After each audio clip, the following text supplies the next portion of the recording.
Hello दोस्तों, welcome back to NB institute and research centre. इसके पहले की लेक्चर में हम सब कुछ पार्ट ऑफ सेल के बारे में बात किए थे। अब जो कि उसमें बताया गया था प्लाज्मा मेम्ब्रेन यानी कोशिका झिल्ली, कोशिका भित्ति, ये सारे चीज़ के बारे में बात किए थे। माइटोकॉन्ड्रिया हो गया था। आज हम उसके आगे बात करेंगे। देखिए क्या है, इस क्लास में हम सब बात करेंगे। हमारा छठा नंबर यानी 5 उसमें बात किए थे।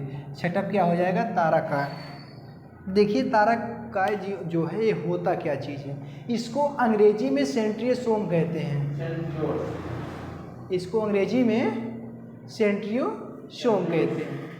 इसको खोजा किसने था? एक बोवरी नामक वैज्ञानिक ने, उन्होंने किसको खोजा था? तारकाय को खोजा था। अब देखिए ये करता क्या है, यानी कोशिका विभाजन करता है। कोशिका विभाजन का सीधा सा मतलब है पुनर्निर्माण। ये स्वयं को बना लेता है, डिवीजन करके स्वयं को बना लेता है। अब देखिए पुनर्निर्माण में क्या हो जाती है?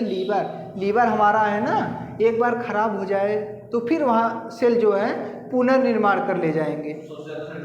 जी। अब एक हमारा लीवर ही है जिसमें सबसे ज़्यादा सेंट्रियोसोम यानी तारकाय पाया जाता है, अन्यथा इससे ज़्यादा कहीं नहीं पाया जाता। इसलिए डॉक्टर्स लोग कहते हैं ना, बहुत सारे लोग हैं कहें थोड़ा सा परहेज कीजिए, वो अपने आप सेल को बनाएगा, कुछ मेडिसिन वगैरह चलाते हैं। अब देखिए ये चीज़ हो गया। ये ब्रेन न्यूरॉन। अब ये देखिए क्या चीज़ है, हमारे ब्रेन में न्यूरॉन पाया जाता है। कौन सा सेल? न्यूरॉन सेल पाया जाता है। न्यूरॉन सेल के अंदर तारकाय नहीं पाया जाता है। कहते हैं ना सब लोग, हमारे घर के लोग, पुलिस लोग क्यों कहते हैं भैया आप हेलमेट लगा के जाइए? क्योंकि ये न्यूरॉन सेल पाया कहाँ जाता है? ब्रेन में, यानी ये हमारे दिमाग में, ब्रेन में न्यूरॉन सेल पाया जाता है। और न्यूरॉन सेल में तारकाय नहीं रहता है, इसलिए ये डिवीजन नहीं करता, कोशिका विभाजन नहीं करता, इसलिए दोबारा नहीं बनता है। ठीक, देखिए अब क्या है, ब्रेन में न्यूरॉन सेल पाया जाता है। मैं यहाँ लिख भी दिया हूँ, ब्रेन में न्यूरॉन सेल पाया जाता है और 99% न्यूरॉन सेल पाए जाते हैं किसमें? ब्रेन में। और 10% एक और सेल उसमें पाया जाता है, क्या? ग्लियल सेल पाए जाते हैं। अब होता है ना, अब हमारे ब्रेन में अगर सेल नहीं पाया जाएगा तो बहुत सारे लोग हैं कहते हैं उनको ब्रेन ट्यूमर हो गया, यानी ब्रेन कैंसर हो गया, सेल हो गया। कैंसर होता कैसे है? कैंसर इसलिए होता है जब बहुत सारे सेल हो जाएंगे, अत्यधिक हो जाएंगे, तो यहाँ वहाँ क्या करेंगे? डिवीजन करेंगे, विभाजन करेंगे, यानी कोई क्या रहता है? कैंसर के रूप में परिवर्तन। जी, सेल डिवीजन प्रोबेबिलिटी जब बढ़ जाती है तो वो एक बीमारी हो जाता है, उसको क्या कहते हैं? कैंसर कहते हैं। तो समझिए ब्रेन ट्यूमर होता कैसे है। ब्रेन में हमारे ग्लियल सेल जो है 10% पाए जाते हैं। अगर ब्रेन ट्यूमर की बात आई तो उसमें कह दीजिएगा भैया अगर न्यूरॉन है तो सेल उसमें को जो है कैंसर नहीं हो सकता, लेकिन किसके कारण हो रहा है? ग्लियम सेल पाया जा रहा है, इसी के कारण ब्रेन ट्यूमर भी हो रहा है। ठीक, अब आगे देखिए, न्यूरॉन में तारकाय नहीं पाया जाता। अभी मैं आपको बताया हूँ ना, ये जो हमारा न्यूरॉन सेल है, ब्रेन में जो न्यूरॉन सेल पाया जाता है, इसमें क्या नहीं पाया जाता? तारकाय नहीं पाया जाता, इसलिए ये सेल डिवीजन नहीं करते हैं। और जो ग्लियल सेल में है, जो ग्लियल सेल है, इसी में तारकाय पाए जाते हैं। तारकाय क्या काम करता है? डिवीजन का काम करता है। और इसको आप ध्यान दीजिएगा, बहुत सारे क्वेश्चन में कंपटीशन लेवल और सारे हायर जगह पूछता है पुनर्निर्माण, यानी तारकाय सबसे ज़्यादा किस में पाया जाता है? लीवर में पाया जाता है, इसलिए लीवर खराब होकर सही होता है। और ये भी क्वेश्चन करता है ब्रेन में न्यूरॉन सेल पाया जाता है। तो ये सारे बेसिक एक नंबर वाले क्वेश्चन है, इसको जरूर याद रखिएगा।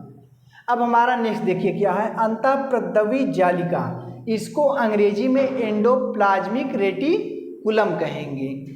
अंतःप्रद्रवी जालिका। अब देखिए आंतरिक कंकाल, ये क्या काम करता है? आंतरिक कंकाल को एक शेप समझिए। आंतरिक कंकाल में जो एंडोप्लाज्मिक रेटिकुलम होते हैं उसको क्या करता है? शेप देता है, आकार देता है। जैसे जो हमारा आंतरिक कंकाल होता है उसके बीच में जो सेल के बीच में जो आंतरिक कंकाल होते हैं वो क्या करते हैं? इसको एक आकार दे देते हैं, ये दबने नहीं देता, उठने नहीं देता, एक शेप दे देता है। ठीक, और ये आंतरिक रूप से सहायक करता है। अब देखिए हमारा जो अंतःप्रद्रवी जालिका, ये 2 तरह पाए जाते हैं। एक अंतःप्रद्रवी जालिका स्मूथ होती है, एक रफ होती है। अब देखिए स्मूथ इंडोप्लाज्मिक, यार साइड में लिखते हैं इसको इंडोप्लाज्मिक रेटिकुलम समझिएगा। और जो स्मूथ इंडोप्लाज्मिक रेटिकुलम है यानी इसको हिंदी में क्या कहेंगे, चिकना इंडोप्लाज्मिक रेटिकुलम, इसको खुरदुरा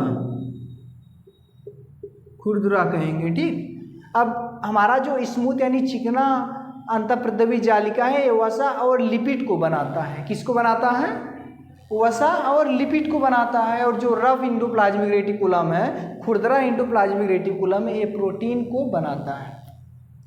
देखिए मैं यहाँ फिगर से समझाया हूँ, ये जो हमारा रफ रहता है, रफ इंडोप्लाज्मिक रेटिकुलम है, इसमें क्या पाए जाते हैं, तारकाय पाए जाते हैं, राइबोसोम पाए जाते हैं, सॉरी राइबोसोम पाए जाते हैं। और स्मूथ में राइबोसोम नहीं पाए जाते, इसका एक मुख्य अंतर है। तो ठीक है, आज का हमारा बेसिक क्लास कंप्लीट हुआ। फिर नेक्स्ट क्लास में कुछ और इसके पार्ट हैं, बात करेंगे।